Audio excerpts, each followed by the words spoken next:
Assalamualaikum warahmatullahi wabarakatuh. Selamat pagi buat teman-teman.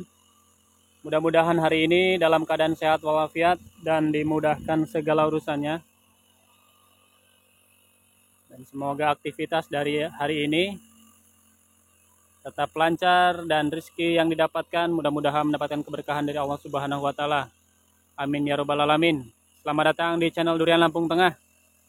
Hari ini seperti biasa saya berada di kebun Loh Jinawi Farm, yaitu lebih tepatnya lokasinya berada di Desa Kalibungu, Kecamatan Kalirjo, Kabupaten Lampung Tengah. Jadi insya Allah kita akan selalu update terus perkembangan untuk pohon durian yang di sekitar rumah dan juga yang di Loh Jinawi Farm. Baik itu yang masih proses dalam masa-masa pertumbuhan ataupun yang sudah memasuki program generatif atau program pembuahan. Nah, sebagaimana biasa saya bagikan seputar proses perawatan durian. Insya Allah untuk hari ini juga kita akan coba berbagi. Yang mana di video-video sebelumnya kita sudah bagikan seputar bagaimana proses tentang sistem busut, kemudian cara memilih bibit, dan selanjutnya ukuran yang ideal ketika akan dilakukan penanaman untuk lokasi yang mirip seperti Loh Jinawi Farm, yaitu dengan kontur tanah yang teras siring.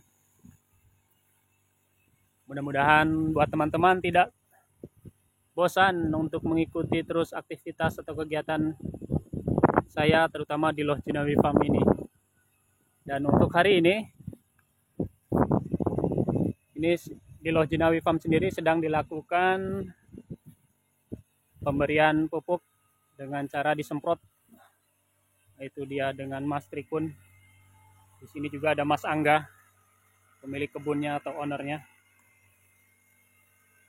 Kita nanti akan cari tahu pupuk apa saja yang dipakai.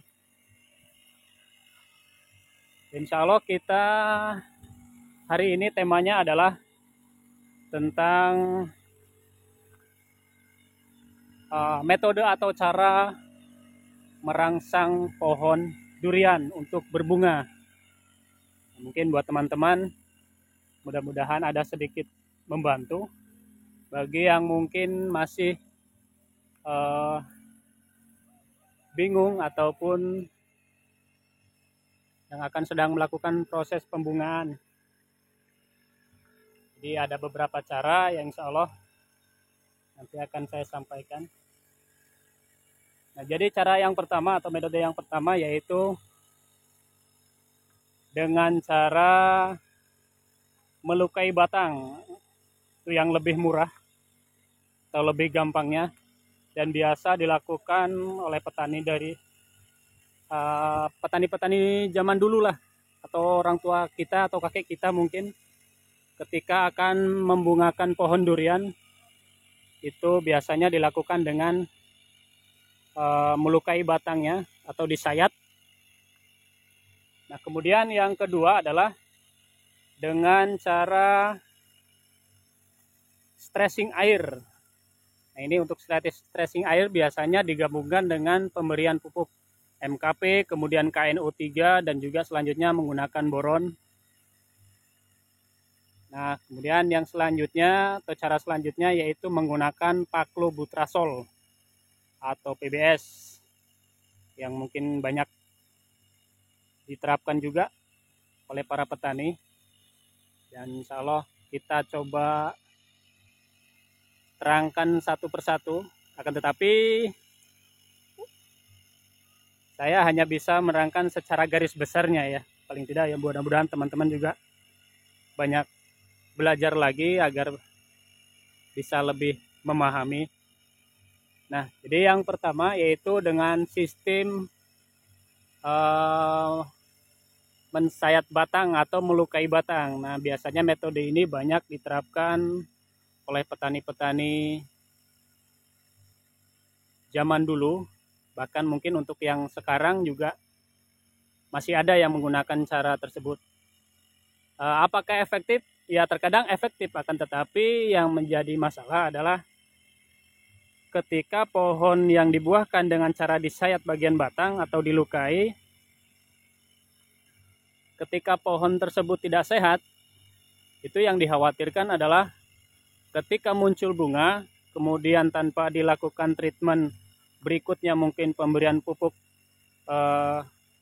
kalsium ataupun yang lainnya, yang dikhawatirkan adalah kondisi pohon bisa stres, artinya stres yang bukan dalam keadaan sehat, yang artinya bisa membahayakan pohon itu sendiri.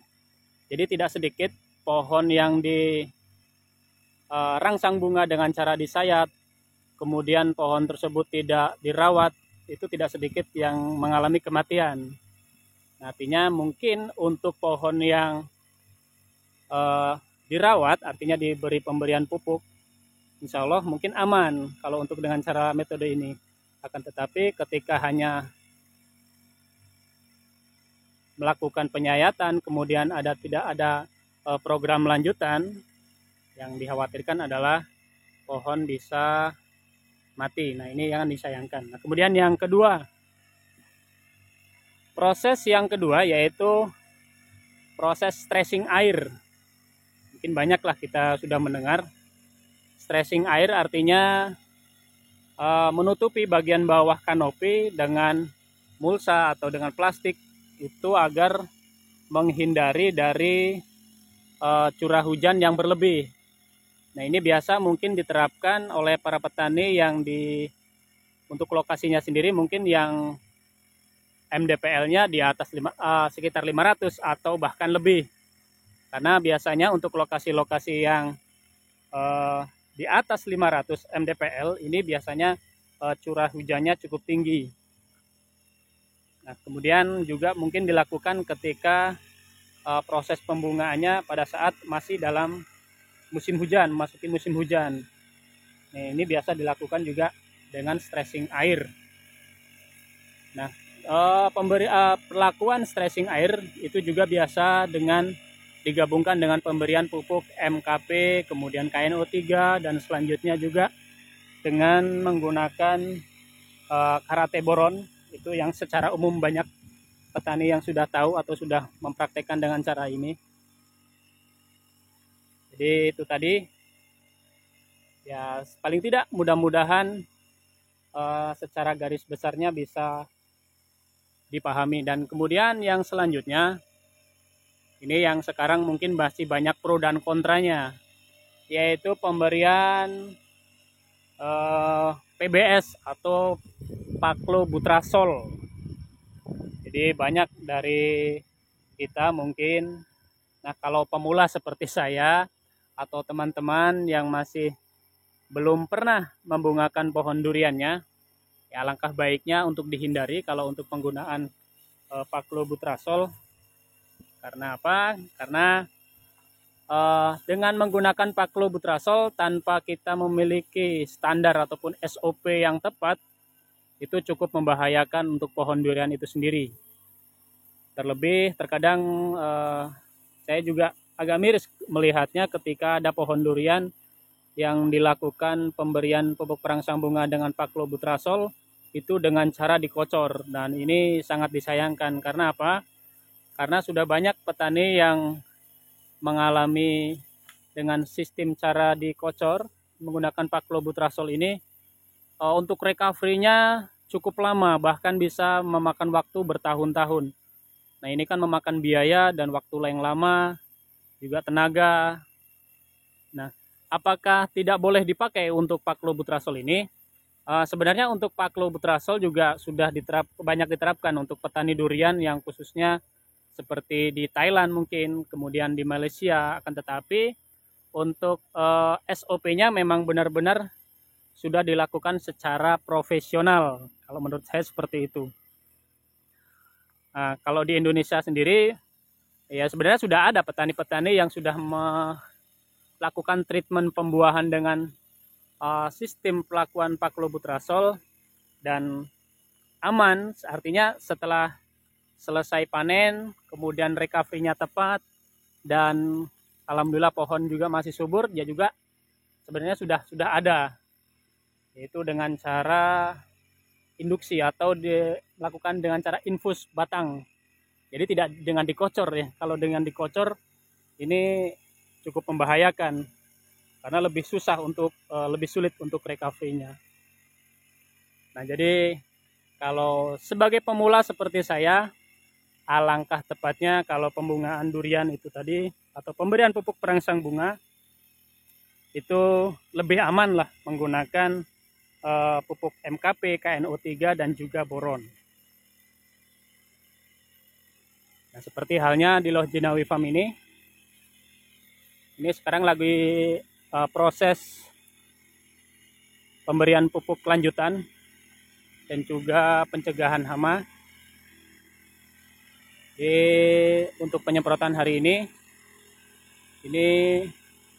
karena untuk di Loh Jinawi Farm atau di daerah Kecamatan Kalirjo sendiri, ini beberapa hari terakhir ini curah hujannya cukup tinggi, bahkan hampir setiap hari. Padahal beberapa minggu yang lalu itu bahkan hampir 1 minggu tidak turun hujan. Jadi alhasil ini agar paling tidak perlakuan pemberian pupuk pada saat ini dengan cara disemprot ini menjaga agar ketika turun hujan pohon insya Allah masih akan tetap terprogram dengan baik ke depannya. Mengingat kita tahu bahwa untuk air hujan sendiri itu banyak mengandung unsur nitrogen. Jadi kalau untuk yang masuk proses pembuahan ini memang benar-benar harus diperhatikan. Karena ketika pohon yang terkadang sudah mulai muncul mata ketam, itu nantinya bukan calon bunga yang muncul, malah tunas. Karena dengan tingginya curah hujan, artinya sebenarnya untuk perlakuan sendiri bisa dilakukan dengan cara perlakuan penutupan bagian bawah batang, yaitu menggunakan mulsa atau plastik, yaitu agar stashing air. Tetapi menurut Mas Angga sendiri, untuk saat ini tidak diperlakukan untuk penutupan bagian bawah. Itu juga sebenarnya insya Allah masih bisa lah. Kita juga akan lihat. Nah, ini dia. Dan ini juga tadi untuk bagian ujung atau blok yang paling selatan itu perlakuan pemberian pupuk MKP untuk pohon alpukatnya. Nah, ini dia mesinnya.